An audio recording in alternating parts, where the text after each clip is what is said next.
ஒரு பெண்ணினுடைய கண்ணீர் சும்மா விடவே விடாது வாழ்க்கையில. ஒரு பெண்ணை அநியாயமாக அவளை துன்புறுத்தி, அவளை பேசி, அவருடைய மனதை காயப்படுத்தி ஒரு பெண்ணினுடைய கண்ணீர் சும்மா விடாது. எத்தனை வீடுகள்ல பாக்குறோம், கணவன் தாய் தந்தையினுடைய பேச்சை கேட்டு தன் மனைவியை கொடுமைப்படுத்துறது.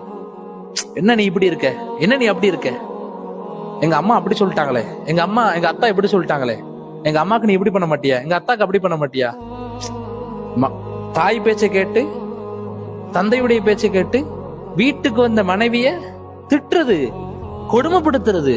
எல்லாத்தையும் அந்த பெண்ணு இழந்துட்டு, வீடை இழந்துட்டு, குடும்பத்தை இழந்துட்டு, ஊரை இழந்துட்டு, உன்னை நம்பி வந்தா, கைப்பிடித்து வந்தா, அவங்க பேச்சு கேட்டு இவங்க பேச்சை கேட்டுட்டு அந்த பெண்ணை கொடுமைப்படுத்துறது எவ்வளவு பெரிய அநியாயம், எவ்வளவு பெரிய அநியாயம். நீ அதை கொண்டு வரல, இதை கொண்டு வரல, உங்க அத்தா எப்படி, உங்க அம்மா எப்படி, அவங்க குடும்பத்தை தாக்கி பேசுறது.